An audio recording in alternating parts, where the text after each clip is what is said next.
बाद में हम बेन और उसके पिता पैट्रिक को देखते हैं, जो एक खास तरह के कोड के पीछे छुपे मैसेज का पता लगाने की कोशिश कर रहे थे। ये कोड एक खजाने तक पहुंचने का राज है और वो उन्हें फटे हुए डायरी के पन्ने से मिला था, जिस वजह से बेन के दोस्त राइली ने कहा कि ये कोड पूरा तो नहीं मिलेगा, सिर्फ एक दो वर्ड ही निकल पाएगा। लेकिन बेन और उसके पिता ने ध्यान से सोचा तो उन्हें समझ आया कि उस क्लू में लिखा है लिबर्टी लेडी, जिसका फ्रेंच भाषा में मतलब कुछ स्टैच्यू ऑफ लिबर्टी जैसा होगा। अब दुनिया में 3 स्टैच्यू ऑफ लिबर्टी है, लेकिन जब क्लू फ्रेंच भाषा में है तो सबसे पहले वो पेरिस वाले स्टैच्यू को देखने पहुंचे। राइली ने ड्रोन की मदद से स्टैच्यू ऑफ लिबर्टी की जांच की, लेकिन तभी तो पुलिस वाले उनसे पूछताछ करने पहुंचे। बेन ने उनका ध्यान भटकाया और राइली को स्टैच्यू ऑफ लिबर्टी पर कुछ लिखा हुआ मिला। उसने जल्दी से फोटो खींच लिया और फिर उन पुलिस वालों से ही उसे ट्रांसलेट करने को कहा। इन लाइनों में उन्हें इंग्लैंड की रानी के खास टेबल के बारे में पता चला, जो सिर्फ दुनिया में 2 ही है। उनमें से एक तो इंग्लैंड में ही है, लेकिन दूसरा रानी ने अमेरिका को तोहफे में दे दिया था, जो अब व्हाइट हाउस में मौजूद है। लेकिन आखिर ये डायरी का पन्ना आया कहाँ से और उन्हें कैसे मिला, हमें ये बताने के लिए कहानी पीछे जाती है। ये बात है साल 1865 की। उस समय अमेरिका में सिविल वॉर खत्म हुए सिर्फ 5 दिन हुए थे। एक दिन जॉन और साइलस नाम के 2 आदमी थॉमस गेट्स के पास आए। थॉमस मुश्किल से मुश्किल पहेली को सुलझाने में माहिर था। जॉन की डायरी में एक कोड लिखा था और वो चाहता था कि थॉमस इस कोड की सच्चाई पता लगाए। इस कोड के नीचे उसे सुलझाने का एक सुराग लिखा है, वो कर्ज जो हर इंसान चुकाता है। कुछ देर बाद साइलस ने जॉन से कहा कि तुम अपना जरूरी काम पूरा कर लो, तब तक मैं यहीं पे इंतजार करता हूँ, हो सकता है थॉमस कोड का पता भी लगा ले। जॉन ने साइलस की बात मानी और वो फोर्ड थिएटर बिल्डिंग में गया। वहाँ वो प्रेसिडेंट इब्राहिम लिंकन को मारने जा रहा था। गोली चलने की खबर से सभी लोग चौंक गए और थॉमस को पता चल गया कि जो आदमी उसके सामने था वो एक देशद्रोही है। थॉमस को अब तक ये भी पता चल चुका था कि डायरी का कोड एक खजाने तक पहुंचने का रास्ता है, एक मैप है। अब वो नहीं चाहता था कि ये खजाना गलत हाथों में पड़े, इसलिए थॉमस ने डायरी का वो पन्ना ही फाड़ के उसे जला दिया। लेकिन साइलस को पता चल गया और उसने जल्दी से इस कागज को जलने से पहले बचा लिया और थॉमस गेट्स को मार डाला।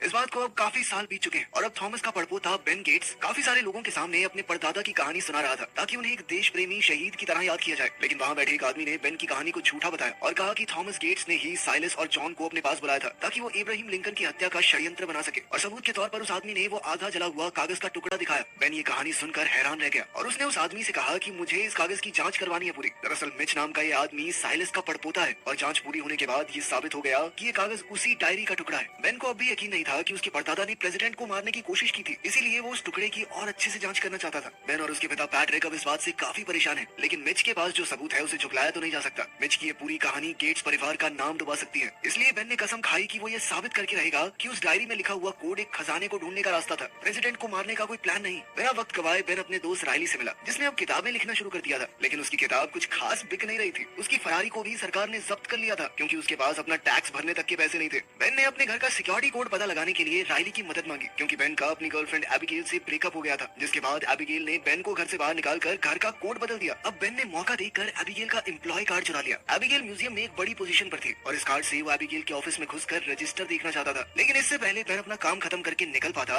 एबिगेल वहाँ आ गई और उसने बेन को पकड़ लिया। पकड़े जाने पर बेन ने एबिगेल को अपनी सारी परेशानी बताई और उससे कहा कि वो उस डायरी के पुराने टुकड़े की एक बार जांच करना चाहता है। एबिगेल उससे गुस्सा तो थी, लेकिन फिर भी वो बेन की मदद करने के लिए मान गई, क्योंकि बेन ने कहा था कि इसके बदले में तुम्हें जो चाहिए तुम मांग लेना। जांच करते हुए पहले तो उन्हें कुछ भी दिखाई नहीं दिया, लेकिन फिर एबिगेल ने देखा कि इस कागज के पीछे किसी तरह का कोड लिखा है। एबिगेल ने बताया कि कल इस टुकड़े को पूरी दुनिया के सामने पेश किया जाएगा और बेन के परदादा को इब्राहिम लिंकन के खून की साजिश में हिस्सेदार भी माना जाएगा। एबिगेल की ये बात अगले दिन सच भी साबित हुई, जब मिच ने मीडिया में ये खबर छपवा दी कि थॉमस गेट ही इब्राहिम लिंकन के कत्ल का मास्टरमाइंड है। ये खबर जब FBI तक पहुंची तो पीटर, जो कि बेन का दोस्त है, इस बात पर भरोसा नहीं कर पाया। समझ गया कि मिच की गड़बड़ जरूर है। ये मिच इस्लामाबाद के कड़े मुर्दे क्यों काट रहा है। थोड़ी जांच पड़ताल के बाद पता चला कि मिच पुरानी चीजों को खरीदने का पता लगाकर पेरिस पहुंचा और फिर स्टैच्यू ऑफ लिबर्टी से उसे रानी की उसने लगा कि फिर इसका पता चला। इसके बाद वो राइली के साथ जल्दी से लंदन पहुंचा। वहीं बेन के पिता पर हमला हो गया, जिसके पीछे मिच और उसके आदमियों का हाथ था। मिच ने मौका देखकर बेन के पिता के फोन का एक टोन बना दिया, ताकि उसे वो सब कुछ पता लगता रहे जो जानकारी बेन अपने पिता को दे रहा है।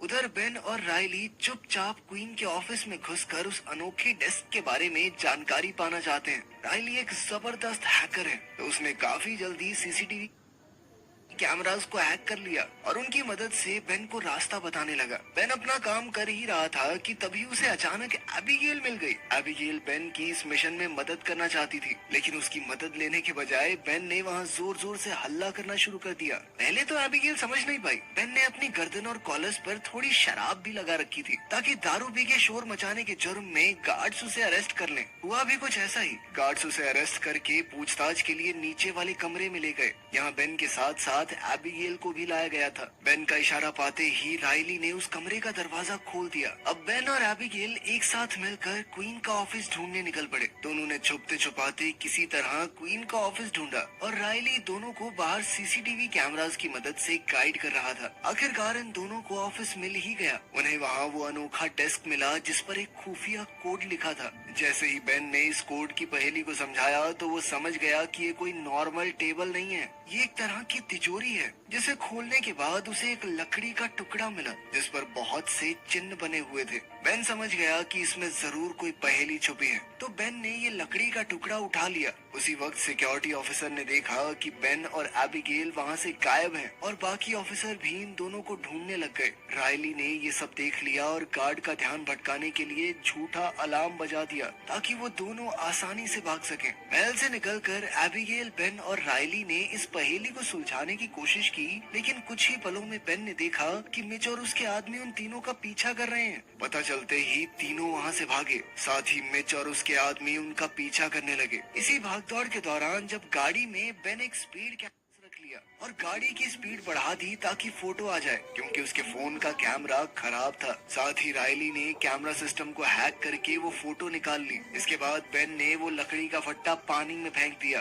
ताकि मिच और उसके आदमी उनका पीछा छोड़ दें। जल्द ही बेन अपने पिता के घर गया ताकि वो इस फोटो के इस्तेमाल से लकड़ी पर जो निशान बने हैं उनका मतलब जान सके, लेकिन पैट्रिक भी इसे ट्रांसलेट नहीं कर पाया। लेकिन पैट्रिक को पता था कि ये काम कौन कर सकता है। तुम्हारी माँ, अपनी माँ के पास लेकर जाए इसे, वही पता लगाएगी इसके पीछे का राज। अब बेन अपनी माँ एमिली के पास जाने को तैयार हो गया, पर वो चाहता था कि पैट्रिक भी उसके साथ चले, लेकिन पैट्रिक ने कहा कि मैं उससे 30 साल से नहीं मिला हूँ। लेकिन आखिरकार बेन ने पैट्रिक को मना ही लिया। अगले दिन वो दोनों एमिली से मिले जो एक यूनिवर्सिटी में प्रोफेसर है। पहले तो पैट्रिक को देखकर एमिली का मूड खराब हो गया, लेकिन फिर अपने बेटे को देखकर वो थोड़ी खुश हुई। एमिली ने खुशी से इस पहेली को सुलझाने में बेन की मदद की, लेकिन इस लकड़ी में पूरी जानकारी नहीं दी गई थी। बेन समझ गया कि अब उसे दूसरे टेबल को ढूंढना होगा जो कि व्हाइट हाउस में रखा गया है।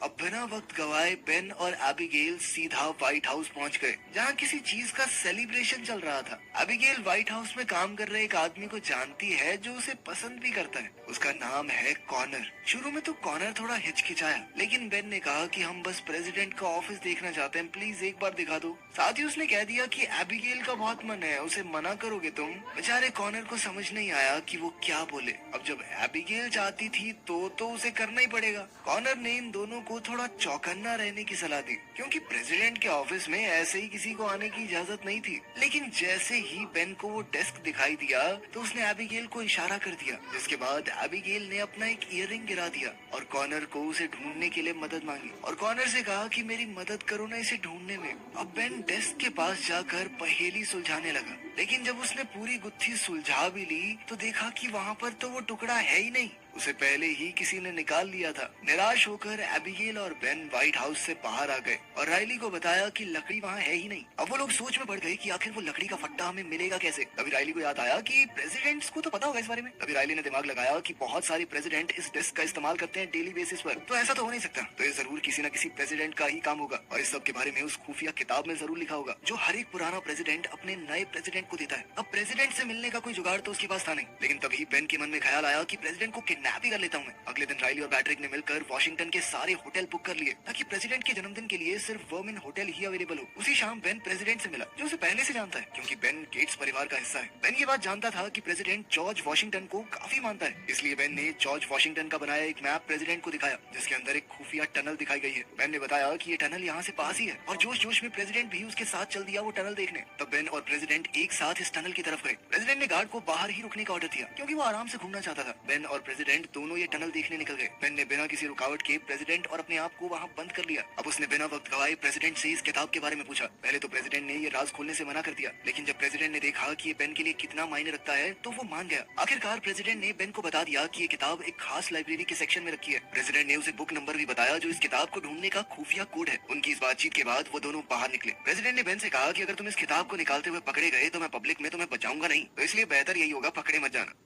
इसके बाद बेन, एबिगेल और रायली उस लाइब्रेरी में पहुंचे। क्योंकि एबिगेल यहाँ काम करती है तो उसे यहाँ का चप्पा चप्पा पता था। वो सीधा प्रेसिडेंट की बताई हुई जगह पर पहुंच गई जहाँ वो किताब उन्हें मिलेगी, लेकिन वहाँ पर किताब थी ही नहीं। रायली को लगा कि शायद किसी ने लाइब्रेरी से वो किताब पढ़ने के लिए ले ली होगी, लेकिन तभी बेन को शेल्फ के पीछे कोड भरने की जगह मिली और जैसे ही उसने वहाँ किताब का नंबर डाला तभी अंदर से वो किताब निकल आई। तभी बेन ने किताब के अंदर उस खास टेबल वाला सेक्शन खोला और वहाँ उन्हें उस लकड़ी के फट्टे की फोटो मिल गई, जिसकी बेन ने अपनी कैमरा से फोटो खींच ली। क्लू मिलते ही वो तीनों वहाँ से जल्द निकलने लगे, क्योंकि अब FBI बेन बेन को ढूंढ रही है। अब बेन ने सुझाव दिया कि सबको अलग अलग निकलना होगा। बाहर निकलते हुए एबिगेल पर पुलिस को शक हुआ, लेकिन वो किसी तरह बाहर निकल आई और जल्द ही बेन भी बाहर आ गया। तभी मिच को भी पता चल गया कि बेन को वो क्लू मिल गया है, क्योंकि उसने पैट्रिक के फोन को क्लोन किया हुआ था। तो जैसे ही बेन ने अपने पिता को वो फोटो भेजी, वो मिच के पास भी चली गई। मिच जानता था कि एमिली उस कोड को ट्रांसलेट कर सकती है, तो वो जल्दी से उसके पास पहुंचा। शुरुआत में तो एमिली ने उसकी मदद करने से मना कर दिया, लेकिन फिर मिच ने उसे बंदूक दिखाकर धमकाया कि तुझे और तेरे पति दोनों को मार दूंगा। थोड़ी देर बाद पैट्रिक इसी पहेली को तेरे पास डिकोड करवाने आएगा। उसे गलत सुराग देना है तुम्हें, ठीक है? जब पैट्रिक एमिली के पास आया तो उसने वही किया जो मिच चाहता है, लेकिन एमिली को अपने बेटे पर भरोसा है कि वो खुद ब खुद इस क्लू को ढूंढ लेगा। अगले दिन मिच एमिली को माउंट रशमोर ले गया, क्योंकि उस लकड़ी के फट्टे के हिसाब से खजाना वहीं कहीं है। लेकिन बेन और उसके दोस्त वहाँ पहले से ही पहुंच गए थे, क्योंकि बेन ने खुद इस पहेली का पता लगा लिया था। जैसे ही मिच और बेन ने एक दूसरे को देखा तो मिच ने एमिली को जान से मारने की धमकी दी। इस पर बेन ने कहा कि देख, पुलिस मेरा पीछा कर रही है, अगर पुलिस यहाँ आ गई तो मेरे साथ साथ तुझे भी अरेस्ट कर लेगी। इस पर बेन ने कहा कि अभी आखिरी पहेली बाकी है और तू बिना मेरी मदद के उसे नहीं ढूंढ पाएगा। ये बात मिच भी कहीं ना कहीं जानता था, तो अब वो बेन के साथ खजाने को ढूंढने के लिए मजबूर हो गया। कुछ ही देर बाद ये लोग एक पथरीले इलाके में पहुंचे। अगली पहेली कुछ ऐसी थी कि जब बिन मौसम बरसात होगी तो पक्षी तुम्हें राह दिखाएगा। बेन इस पहेली की सच्चाई कुछ हद तक समझ गया और उसने सबको कहा कि इन पत्थरों पर पानी डालो। अगला क्लू इन्हीं में कहीं छुपा है। पानी डालने पर एक पत्थर के ऊपर एक पक्षी का निशान बन गया। वो पक्षी जिस तरफ इशारा कर रहा था, वहाँ पत्थरों के बीच में थोड़ी सी जगह थी। बेन ने जैसे ही इस पत्थर में हाथ डालकर इधर उधर घुमाया तो अचानक दूसरी ओर पहाड़ों के बीच में छोटा सा रास्ता बन गया। सभी लोग जल्द ही वहाँ अंदर पहुंचे। उनके अंदर जाने के कुछ पल बाद ही दरवाजा अपने आप बंद हो गया और अब वो सभी लोग अंदर फंस चुके थे। सबने बाहर का रास्ता ढूंढने की कोशिश की, लेकिन रास्ता किसी को नहीं मिला। अचानक से उनके नीचे का फर्श भी हिलने लगा। बेन, राइली, एबिगेल और मिच फिसलकर नीचे गिर गए। वहीं बेन के माँ बाप ऊपर ही रह गए। अब वो लोग अलग होकर भी बाहर का रास्ता ढूंढ ही रहे थे कि तभी एबिगेल को पास में एक सीढ़ी दिखी। बेन सबसे पहले उस पर चढ़ना चाहता था, लेकिन सीढ़ी उसी फिसलने वाले फर्श पर है। बेन ने उन सबको इस तरह खड़े रहने को कहा जिससे सीढ़ी फिसले ना। मिच बेन के आगे है, इसलिए पहले मिच ऊपर जाएगा। ऊपर चढ़कर मिच को उन तीनों की मदद करनी थी, लेकिन मिच मदद के लिए आया ही नहीं।